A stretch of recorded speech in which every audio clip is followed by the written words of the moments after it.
Hello, welcome back to our channel. അപ്പോൾ എല്ലാവരും ഒന്ന് സബ്സ്ക്രൈബ് ചെയ്യുക പുതിയ പുതിയ അപ്ഡേഷൻസിന് വേണ്ടിയിട്ട്. അപ്പോൾ ഇന്ന് രാവിലെ തന്നെ ബിഗ് ബോസ് നൽകിയ മോർണിംഗ് ആക്ടിവിറ്റി പ്ലസ് പഠിപ്പൊരു ടാസ്ക്കായിട്ട് കൊടുത്തിട്ടുണ്ടായിരുന്നത് റാങ്കിങ് ടാസ്ക് ആയിരുന്നു.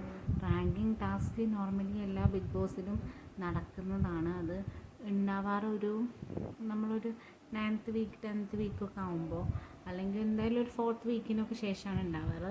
ഇത് 2nd വീക്കിൽ തന്നെ ആദ്യമായിട്ടാണ് ബിഗ് ബോസ് നൽകുന്നത്. അങ്ങനെ നമ്മുടെ റാങ്കിങ് ടാസ്ക് ലൈവ് കണ്ടവർക്കറിയാം.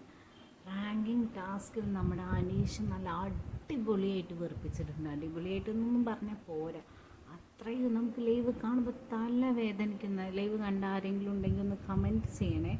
നമുക്ക് തലവേദനിക്കുന്ന രീതിയിൽ അത്രയും ഭയങ്കരമായിട്ട് ഇറിറ്റേറ്റ് ചെയ്തിട്ടുണ്ട് എല്ലാവരെയും.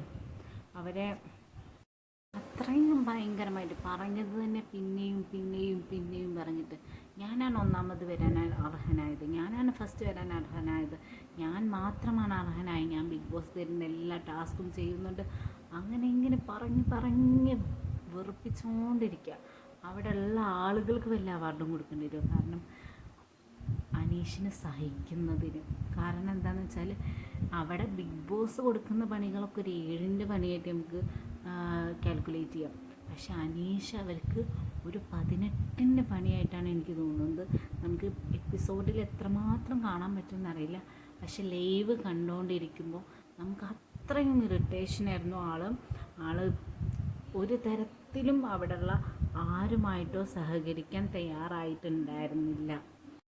ഗെയിമിൻ്റെ രീതിയിൽ പറയുകയാണെങ്കിൽ ഗെയിം നമ്മൾ അനീഷ് നന്നായിട്ട് പെർഫോം ചെയ്തു എന്ന് തന്നെ പറയാം. കാരണം ആൾ ഒന്നാമത്തെ സ്ഥാനം തന്നെ വേണമെന്ന് പറഞ്ഞ് അത് വിട്ടുകൊടുക്കാൻ തയ്യാറാവാതെ ഇരുന്നു. പക്ഷേ ഒരു ഹൗസ് മേറ്റ്സ് എല്ലാവരുടെയും കൂടെ കാര്യം എടുക്കുമ്പോൾ, അല്ലെങ്കിൽ എല്ലാവർക്കും കൂടി വേണ്ടതാണ് നമ്മുടെ ഡ്രസ്സ്, വസ്ത്രം, അതുപോലെ തന്നെ നമുക്ക് ഫുഡ്.